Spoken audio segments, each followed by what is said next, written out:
अस्सलाम वालेकुम। हम कर रहे हैं आर्टेराइटिस। आर्टेराइटिस मतलब जो आपके अब स्मॉल वेसल्स की इन्फ्लेमेशन होगी, अब वो डिस्कस करनी है। तो स्मॉल वेसल डिसऑर्डर्स के अंदर स्मॉल वेसल्स की इन्फ्लेमेशन में जो फर्स्ट डिजीज है वो आपके है चर्क-स्ट्रॉस सिंड्रोम। चर्क-स्ट्रॉस सिंड्रोम या फिर इसका दूसरा नाम है यूसिनोफिलिक ग्रैनुलोमाटोसिस विद पॉलीएंजाइटिस। तो इसका दूसरा नाम लाजमी याद रखना। नाम याद रखोगे तो आपको डिजीज क्लियर हो जाएगी, क्योंकि इस डिजीज के अंदर एक तो स्पेसिफिकली आपकी यूसिनोफिल्स हाई होंगे, दूसरा इस डिजीज में ग्रैनुलोमास बनेंगे। तो अब आर्टेराइटिस है, ये भी चर्क-स्ट्रॉस सिंड्रोम भी ये चर्क-स्ट्रॉस सिंड्रोम जो है स्मॉल वेसल्स की इन्फ्लेमेशन है, स्मॉल वेसल्स का डिसऑर्डर है।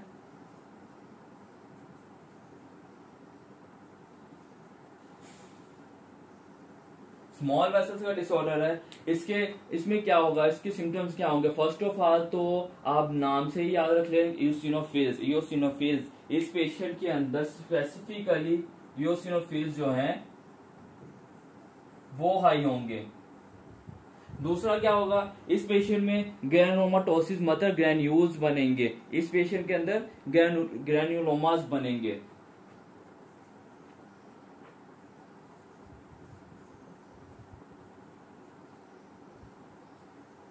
ग्रैनुलोमास बनेंगे इस पेशेंट के। दो तो इसके नाम से ही क्लियर हो गया। अब आर्टेराइटिस है, आर्टेराइटिस वाले सिम्टम्स क्या होंगे? फीवर होगा, फटीग होगा, वेट लॉस होगा, नाइट स्वेट्स होंगे।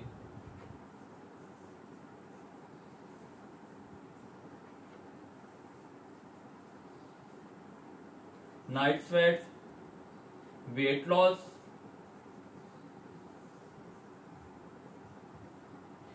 लॉस, होगा, नाइट स्वेट्स होंगे पेशेंट का। उसके अलावा फटीग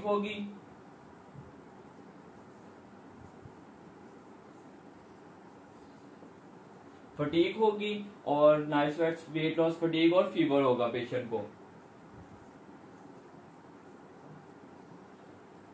इसके अलावा क्या सिम्टम्स होंगे? अब सिम्टम बेस पे आपने एमसीक्यूज पिक करना होगा, क्योंकि जो भी आर्टेराइटिस हैं वो सब जो है ना आपस में कोरिलेट कर रही होंगी, एक जैसी दिखने में होगी। छोटे छोटे पॉइंट्स हैं जिनके बेस पे आपने डिजीज को पिक करना होता है। तो वो आपको बताता हूँ। फर्स्ट ऑफ ऑल देखना कि इस डिजीज के अंदर वेट लॉस हो रहा है, फीवर हो रहा है और फटीग हो रहा है और नाइट स्वेट्स हैं। इसके अलावा सिम्टम्स क्या होंगे? जीआईटी के सिम्टम्स होंगे पेशेंट को। जीआईटी के अंदर क्रोनिक पेन होगी पेशेंट को। क्रोनिक पेन होगी क्योंकि सुपीरियर मेसेंटेरिक आर्टरी ब्लॉक हुई है। तो क्रोनिक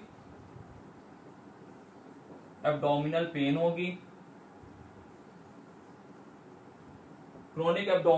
होगी, और क्या होगा पेशेंट को? स्किन के ऊपर पर्पुरास बनेंगे, पटिकियास बनेंगे, स्किन अल्सर्स बनेंगे,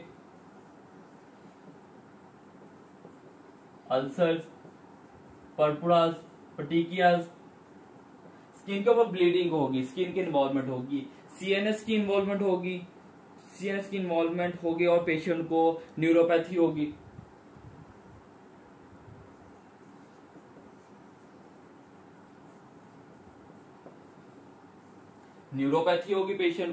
पेशेंट को ब्रेन स्ट्रोक होने के चांसेस हैं।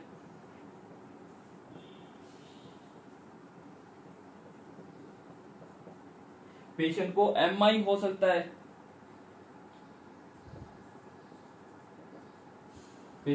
होगा, नेफ्रेटिक सिंड्रोम होगा,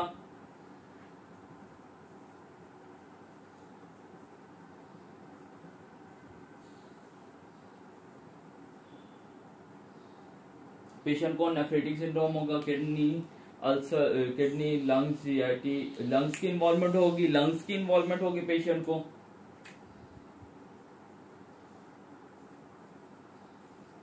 लंग्स की इन्वॉल्वमेंट में जो फाइंडिंग होगी उनको मैं बाद बताता हूँ। फर्स्ट ऑफ ऑल तो इसके सिम्टम्स क्या होंगे? लंग्स की इन्वॉल्वमेंट होगी, पेशेंट को एस्थमा लाइक सिम्टम्स होंगे, इसको बाद भी डिस्कस करता हूँ। तो फर्स्ट ऑफ ऑल सिम्टम्स क्या होंगे? Fever, fatigue, weight loss, night sweats, chronic abdominal pain, purpuras, petechiae, skin ulcers, brain stroke, MI, neuropathy, nephritic syndrome.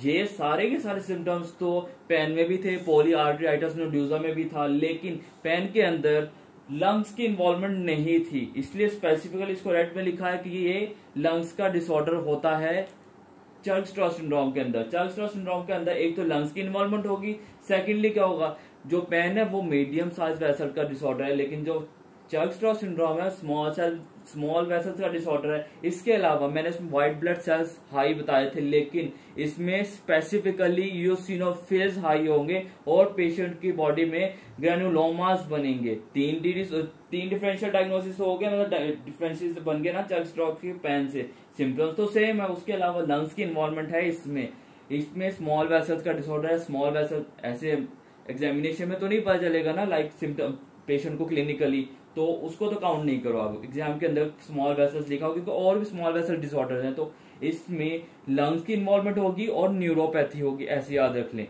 उसमें न्यूरोपैथी थी लेकिन लंग्स की इन्वॉल्वमेंट नहीं थी। लंग्स इन्वॉल्व हो गए। अब लंग्स की क्या होगा, फाइंडिंग्स क्या होंगी।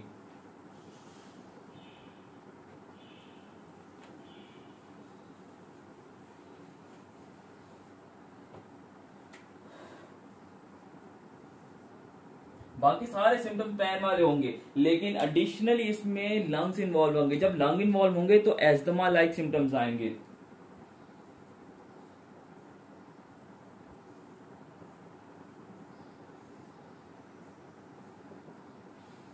पेशेंट को वीजिंग होगी।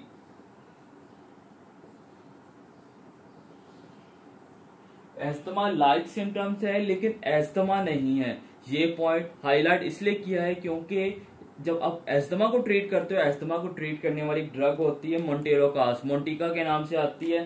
तो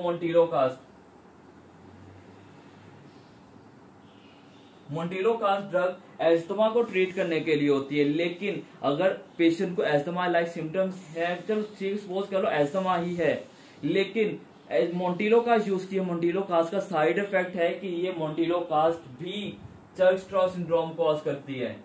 चर्क-स्ट्रॉस सिंड्रोम कॉज करेगी मोंटेलोकास्ट। एस्थमा को ट्रीट करते हुए आपने चर्क-स्ट्रॉस सिंड्रोम इंड्यूस कर दिया है, तो साइड इफेक्ट याद रख लें मोंटेलोकास्ट का।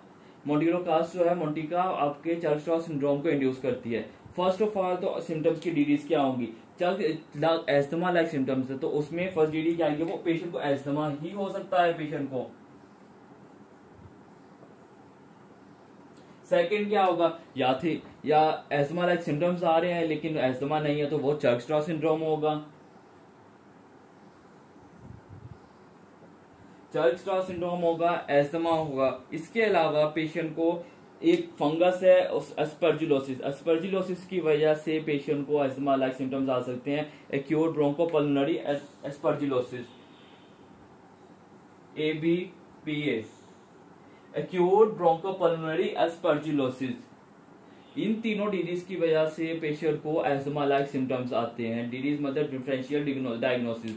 और मोंटेलोकास्ट वो ड्रग है जो एस्थमा को ट्रीट करने के लिए यूज करते हैं, लेकिन चर्क-स्ट्रॉस सिंड्रोम इंड्यूस कर देते हैं। इसके अलावा सिम्टम्स क्या होंगे, पेशेंट को रेनाइटिस होगा और वीजिंग होगी। ये तो आपके सिम्टम्स बता दिए। सिम्टम्स रिपीट कर दूं, सेम सारे सिम्टम्स जो है आपके पेन वाले पॉलीआर्टराइटिस नोडुलोसा वाले हैं। आपको होगा जीआईटी की इन्वॉल्वमेंट होगी। जीआईटी की इन्वॉल्वमेंट होगी तो क्रोनिक एब्डोमिनल पेन होगी, स्किन के ऊपर पेटिकियास, पर्पुरास, लिबिडो रेटिकुलरिस हो सकता है पेशेंट को।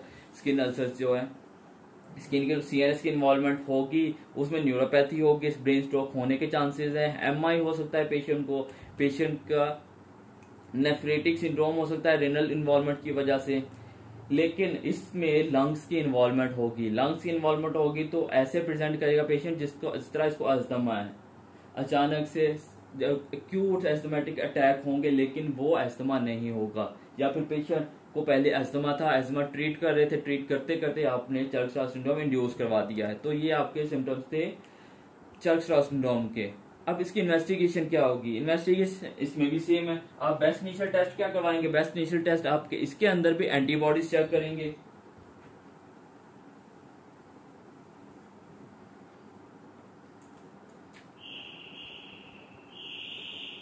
इन्वेस्टिगेशन में बेस्ट इनिशियल टेस्ट आ जाएगा आपका एंटीबॉडीज। इसमें भी जैसे कि मैं बताया था, एक डिजीज है जिसके अंदर सी अंका होगी, बाकी सब के अंदर पी अंका मिलेगी।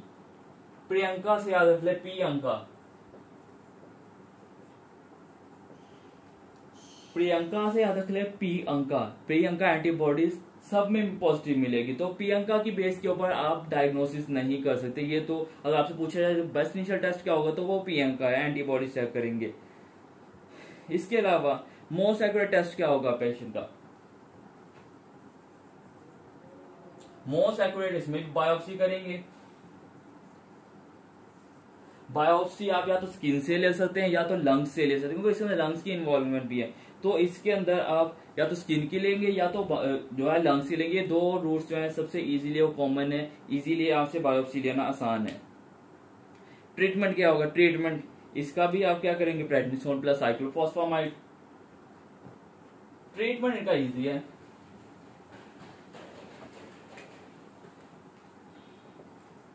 स्टीरॉयड में प्रेडनिसोन प्लस साइक्लोफॉस्फामाइड।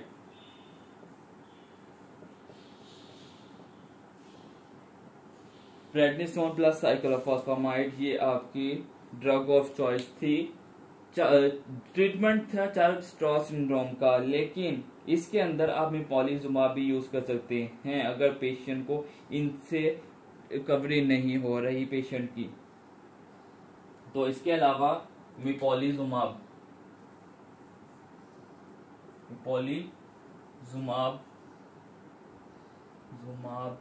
भी यूज कर सकते हैं रेजिस्टेंट केसेस के अंदर, जिसमें प्रेडनिसोन प्लस साइक्लोफॉस्फामाइड से पेशेंट रिकवर नहीं हो रहा। ट्रीटमेंट का सिंपल रोल बताता हूँ। अगर तो पेशेंट को स्टीरॉइड यूज कर रहे हैं, स्टीरॉइड ड्रग अगर यूज करते हैं, साथ में आप जो है एंटीफोलिएट ड्रग जो है साइक्लोफॉस्फामाइड, या कह लो आप एंटी कैंसरस ड्रग यूज कर रहे हैं, साइक्लोफॉस्फामाइड यूज कर रहे हैं, पेशेंट को रिकवर नहीं हो रहा, तो पेशेंट को जो नेक्स्ट ड्रग यूज करनी है वो आप यूज कर सकते हैं मेपोलिजुमाब, मतलब इंटरल्यूकिन इनहिबिटर्स जो हैं, इंटरल्यूकिन इनहिबिटर्स यूज कर सकते हैं। तो ऐसे याद रख लें, लेकिन इसके अंदर स्पेसिफिकली मेपोलिजुमाब यूज करेंगे अगर पेशेंट रेजिस्टेंट है स्टीरॉइड से और साइक्लोफॉस्फामाइड से। तो ये आपका चार्ल्स स्ट्रॉस सिंड्रोम था। चार्ल्स स्ट्रॉस सिंड्रोम के अंदर नेफ्रिटिक सिंड्रोम होगा, न्यूरोपैथी होगी, साथ में न्यूरोपैथी के साथ लंग्स की इन्वॉल्वमेंट होगी, एस्थमा लाइक सिम्टम्स होंगे।